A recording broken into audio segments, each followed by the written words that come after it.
A quiet decision at the end of 2025 suddenly changed the tone of diplomacy between West Africa and Washington. Within days, a travel restriction announced in the United States collided with an unexpected response from the Sahel, transforming what appeared to be routine immigration policy into a broader debate about sovereignty, reciprocity, and the balance of power between nations. So why did the reaction associated with Ibrahim Traoré capture attention across Africa and far beyond policy circles almost overnight?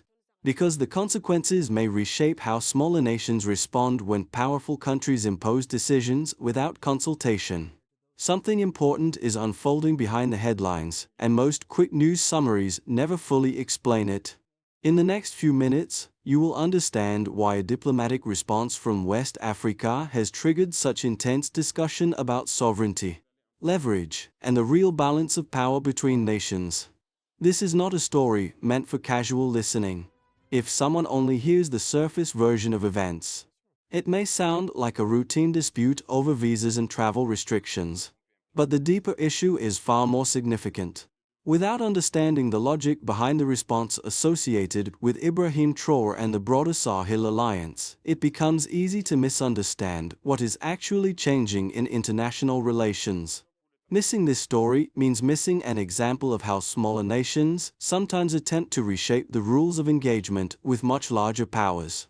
At first glance, the situation looked like a typical diplomatic dispute, the kind that appears briefly in headlines and then fades away. But the early signals suggested something deeper was unfolding beneath the surface. The governments involved were not simply protesting a decision, they were responding in a way that hinted at a broader shift in how power and respect are negotiated in international relations. The moment that triggered this chain of reactions came in mid-December 2025, when a list of travel restrictions connected to the United States suddenly included several countries in the Sahel region. For observers across Africa, the decision was not just about visas or travel logistics. It became a symbol of how decisions affecting entire populations can be made without consultation. In response, governments within the alliance of Sahel states began invoking a principle that has existed in diplomacy for centuries: reciprocity. In simple terms, it means that if one country imposes a restriction, the other country reserves the right to mirror the same rule. Within days, this principle moved from theory to action. The reaction associated with Ibrahim Traoré in Burkina Faso became one of the most closely watched parts of this response. Instead of issuing a statement of regret or diplomatic concern, officials framed the response as a matter of equal treatment between sovereign nations. One number quickly began circulating in discussions about the situation: three Sahel countries, Burkina Faso, Mali, and Niger, were all connected to the unfolding policy exchange. That detail mattered because it suggested the response was not isolated but part of a broader regional alignment. The issue also escalated because the earliest impact was felt by travelers, diplomats, and business visitors who suddenly faced the possibility of new entry conditions. What started as a technical policy decision quickly became a symbol of something larger. In other words, what appeared to be a narrow administrative measure had opened the door to a much wider debate about how nations assert dignity, leverage, and sovereignty in a global system where power is rarely distributed equally. In moments like this, observers often look for a central figure who helps explain why events unfold the way they do. In Burkina Faso, that figure increasingly became Ibrahim Traoré, a leader whose rise had already drawn attention across Africa and beyond. His presence did not automatically explain every policy decision, but it provided a lens through which many people interpreted the unfolding response. The early reactions surrounding Ibrahim Traoré reflected a leadership style that emphasized dignity and reciprocity in international relations. Instead of framing the situation as a confrontation, officials associated with the government spoke about equal treatment between nations, regardless of size or influence. The argument was simple: if one country imposes conditions, another country has the right to apply the same rules in return. One small moment illustrates how quickly perceptions began shifting. Shortly after the travel restrictions became widely discussed, diplomats and analysts began debating whether the Sahel states were attempting to redefine the terms of engagement with Western powers. Some saw it as a calculated strategy. Others saw it as symbolic resistance. A second example came from the regional coordination between governments. When Burkina Faso and Mali publicly referenced the principle of reciprocity, the discussion stopped looking like an isolated response and began resembling a coordinated diplomatic message. Even Niger had already demonstrated a willingness to respond rapidly when it felt national dignity was at stake.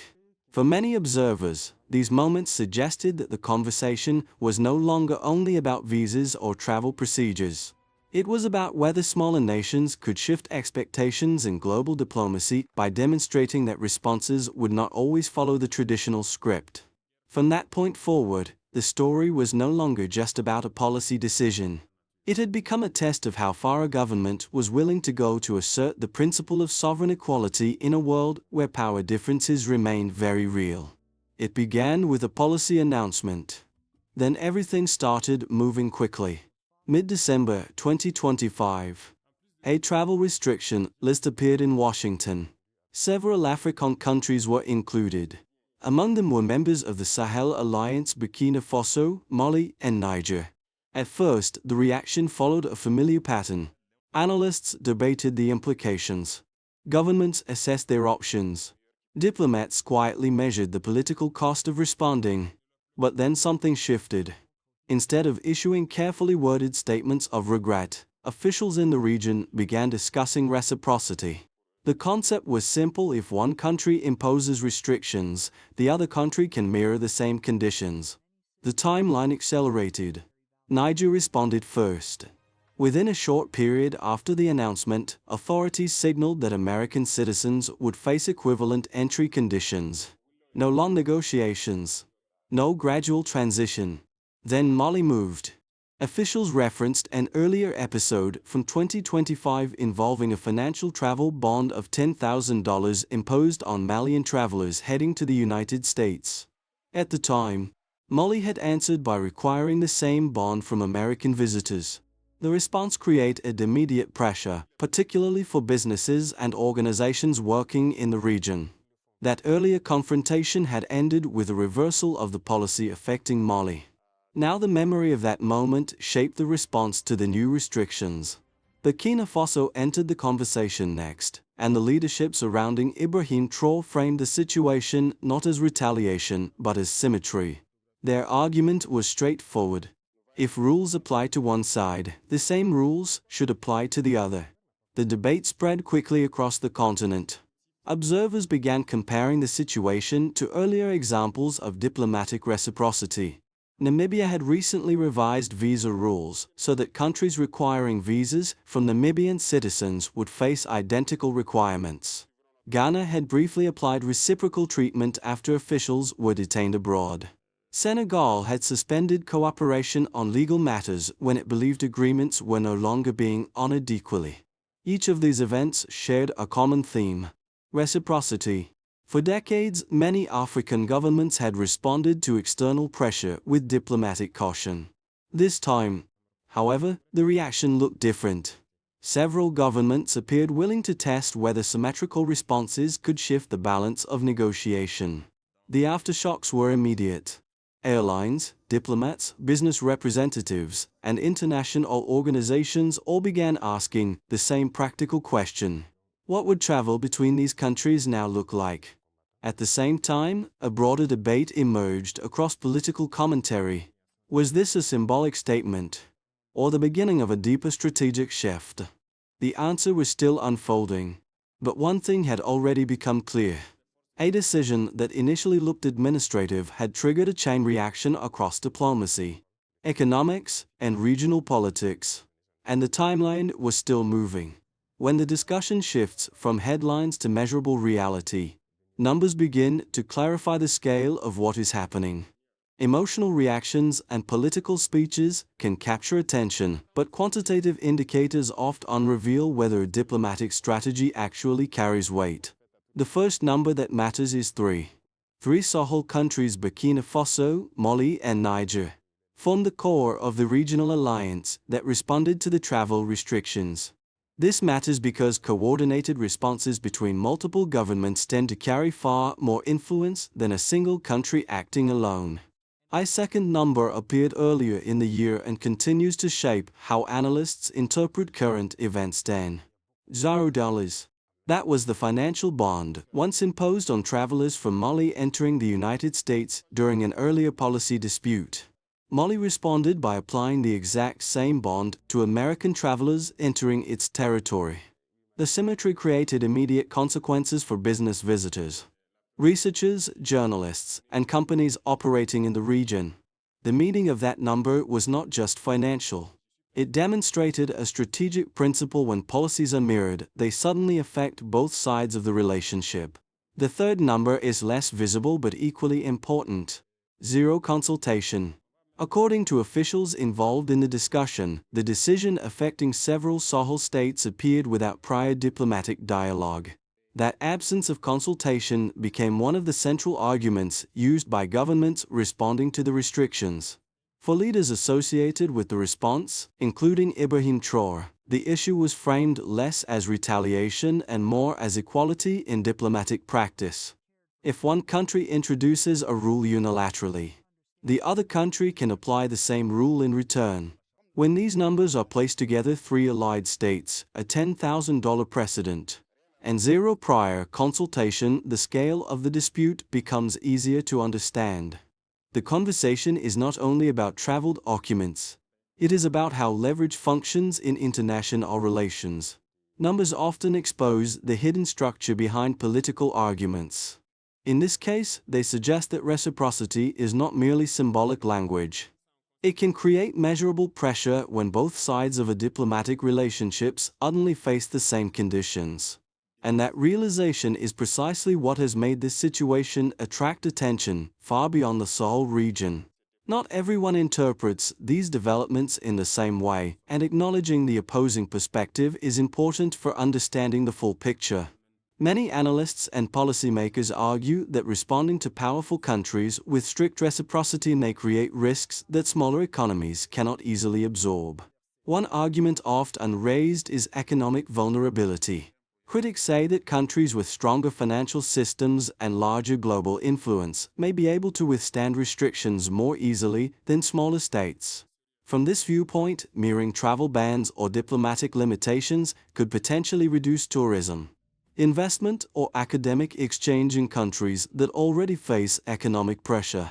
Another concern involves long-term diplomatic relationships. Some observers believe that confrontational reciprocity may strain partnerships that provide security cooperation, development aid, or technical support. From their perspective, diplomacy often works best when governments maintain flexibility rather than respond with symmetrical restrictions. These arguments are not without logic. Countries with limited economic resources sometimes face difficult strategic choices when balancing sovereignty with international cooperation. However, supporters of the reciprocal strategy point to evidence suggesting that symmetrical responses can change negotiations. The earlier dispute involving Mali and the $10,000 travel bond illustrates this argument. When the same financial requirement was applied to American travelers, the policy affecting Mali was eventually reversed. For advocates of reciprocity, this example demonstrates that leverage sometimes becomes visible only when both sides experience the same constraints. In this interpretation, the actions associated with Ibrahim Traoré and other Sahel leaders are not simply acts of resistance. They are experiments in redefining negotiation dynamics in a global system where power is often uneven. When these two perspectives are placed side by side, the debate becomes clearer. One side emphasizes caution and stability. The other emphasizes dignity and strategic leverage. Understanding both views helps explain why this story has sparked such intense discussion across political, economic, and diplomatic circles. And then the story took a different turn. What initially looked like a dispute over travel policies began revealing something deeper about how diplomacy in the region might be evolving. The conversation was no longer only about visas, entry restrictions, or immigration procedures. It was beginning to look like a test of a broader strategy. The key shift appeared when observers realized that the response from Sahel governments was not improvised. Many of the decisions were framed around a consistent principle: reciprocity. Instead of responding emotionally to external pressure, governments began applying the same rule back to the country that introduced it. That change matters because it alters the structure of negotiation. When policies affect only one side, the political cost remains uneven. But when the same rule suddenly affects both sides, the calculation changes. This is where the leadership environment around Ibrahim Traoré becomes important to understanding the story. Supporters argue that the approach emerging in Burkina Faso emphasizes visible sovereignty rather than quiet diplomatic accommodation. The idea is straightforward. If a powerful country expects its policies to be respected, it must also accept those policies when they are applied in reverse. For many observers, this moment represented a strategic midpoint in the unfolding situation. The conversation had shifted from reaction to principle. And once a political debate becomes about principle rather than procedure, the stakes tend to rise quickly. From that point forward, the question was no longer simply how travel restrictions would be handled. The deeper question became whether this reciprocal model might spread beyond a single diplomatic episode. Because if the logic holds, the consequences could extend far beyond visas or airport entry rules. They could reshape how smaller states negotiate respect within the international system. Once the debate moved beyond policy details, the consequences began to appear in the real world. Decisions made at the diplomatic level rarely remain abstract for long. They eventually affect governments, businesses, citizens, and the broader international environment. For governments, the immediate challenge was strategic positioning. When countries choose reciprocity as a diplomatic tool, they must be ready to sustain the consequences. Officials in the Sahel states suddenly faced the task of balancing national dignity with the practical need to maintain international cooperation. Governments cannot simply issue symbolic responses, they must also manage the administrative and political effects that follow. Businesses began paying attention almost immediately. Companies involved in mining, logistics, energy exploration, and infrastructure projects operate across borders every day. When travel conditions change, even slightly, it can affect how executives, engineers, and investors move between countries. The Sahel region contains significant deposits of gold, uranium, petroleum, and natural gas, which means foreign companies regularly send specialists into the region. Any additional entry requirements can slow negotiations or delay operations. For ordinary citizens, the consequences appear in a different form. Students, entrepreneurs, and professionals often depend on international travel for education, trade, and employment opportunities. When restrictions or reciprocal measures enter diplomatic discussions, uncertainty can spread quickly. People begin wondering whether visas will become harder to obtain, whether academic exchanges will continue, and whether business travel will become more complicated. At the regional level, the situation carries broader implications. West Africa is a network of interconnected economies where policy changes in one country often ripple across borders. When Burkina Faso, Mali, and Niger coordinate their diplomatic responses, neighboring governments begin evaluating whether similar strategies might appear elsewhere. This is one reason the role of Ibrahim Traoré continues to attract attention in international commentary. Observers are not only watching a single policy decision, they are watching to see whether a pattern is emerging that could influence how other governments approach negotiations with major global powers. And once those questions enter the regional conversation, the issue stops being a temporary dispute. It becomes part of a larger discussion about how influence and sovereignty operate in the modern international system.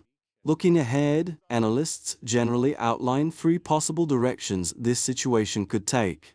None of them are guaranteed, but each scenario helps explain how diplomatic tensions sometimes evolve after an initial confrontation. The first and most likely scenario is gradual stabilization. In this outcome, both sides quietly adjust their policies over time while avoiding a prolonged dispute. Travel rules might remain stricter than before, but diplomatic channels continue functioning. Governments maintain communication, businesses adapt to new procedures, and the relationship slowly settles into a new equilibrium. This scenario does not eliminate tension, but it prevents escalation. A second possibility is a more optimistic outcome in which negotiations led to clearer agreements on travel and diplomatic reciprocity. In that case, governments might formalize new rules that apply equally to both sides, reducing uncertainty for travelers and businesses. If this happens, the initial confrontation could eventually be remembered as a moment that forced both parties to clarify expectations about sovereign equality. The third scenario is less comfortable to consider. If both sides continue responding with symmetrical restrictions, the situation could evolve into a cycle of escalating measures. Each new rule might trigger another response, gradually complicating diplomatic relations and economic cooperation. While such escalation is not inevitable, history shows that reciprocal policies can sometimes move in that direction if communication breaks down. Within these possible futures, the leadership environment surrounding Ibrahim Traoré remains an important variable. Observers are watching closely to see whether the strategy associated with his government continues emphasizing reciprocity or shifts toward negotiation once initial signals have been sent. Ultimately, the most important factor will not be which scenario analysts predict today. It will be how governments interpret the balance between sovereignty, diplomacy, and practical cooperation in the months ahead. Because in international politics, the decisions made after the first response often shape the entire outcome. After understanding the political debate and the possible scenarios ahead, the next question becomes more personal for anyone watching this story unfold. What does all of this actually mean for the people following events from outside the region? For those who closely follow international politics and global economics, this moment offers a reminder of how quickly diplomatic dynamics can change. The decisions made by governments today can reshape trade routes, investment patterns, and strategic partnerships tomorrow. People who pay attention to these shifts early often gain a clearer understanding of how the world is evolving. A second group includes people who may not feel directly connected to diplomacy but are still influenced by global economic currents. When international relationships shift, the effects often appear indirectly through commodity markets, energy supply chains, and global business opportunities. The Sahel region, for example, contains valuable natural resources that attract attention from companies and governments around the world. Then there are those who might initially assume that events in West Africa have little relevance to their daily lives.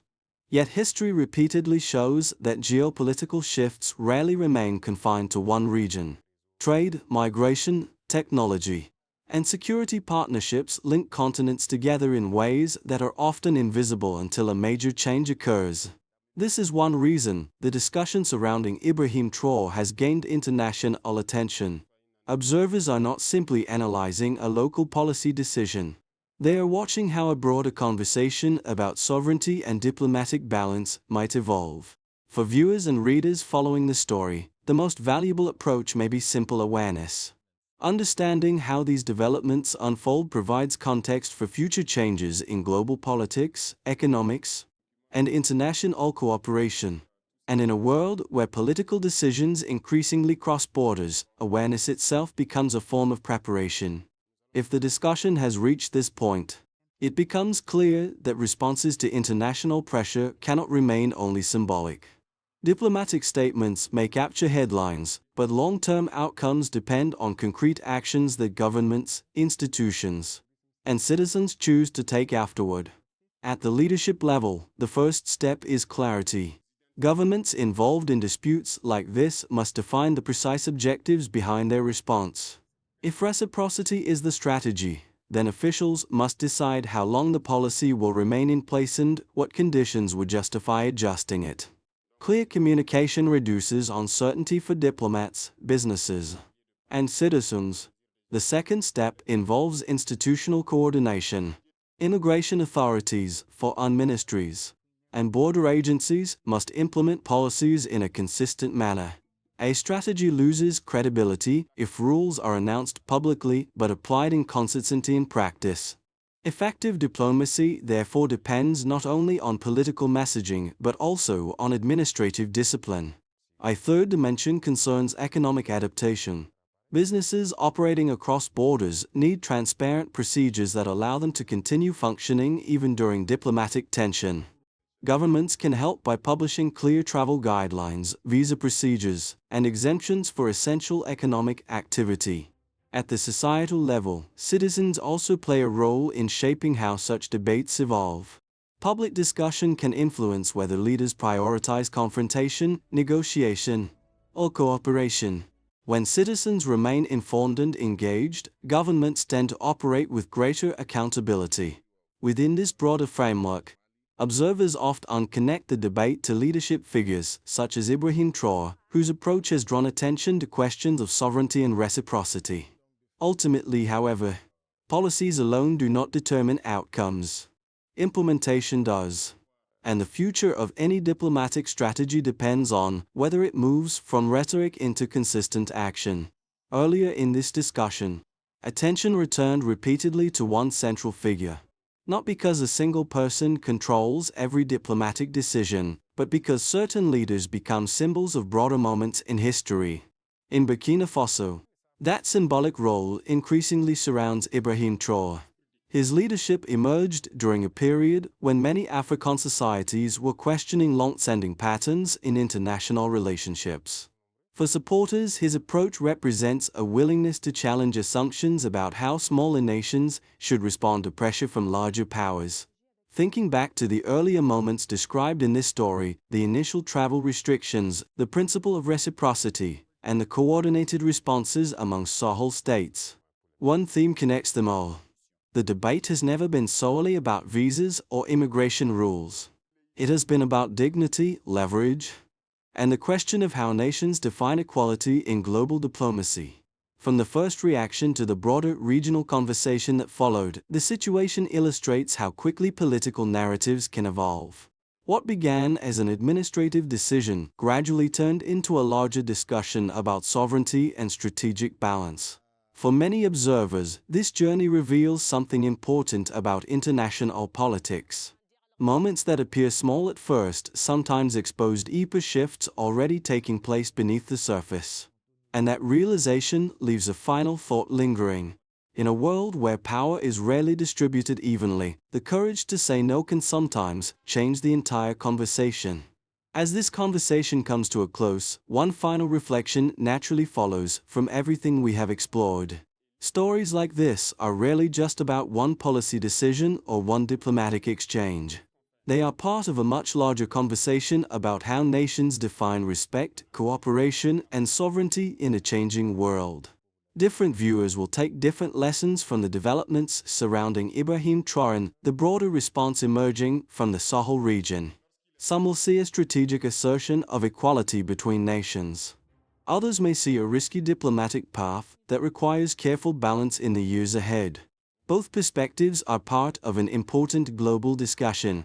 What matters most is that these events encourage deeper understanding rather than simple headlines. International relations are complex, and meaningful change rarely happens through a single decision. It unfolds gradually through choices, responses, and conversations that shape the future over time. If this story sparked new questions or perspectives for you, consider sharing it with others who may also want to understand how global dynamics are evolving. Conversations like these become more valuable when more people participate and exchange ideas.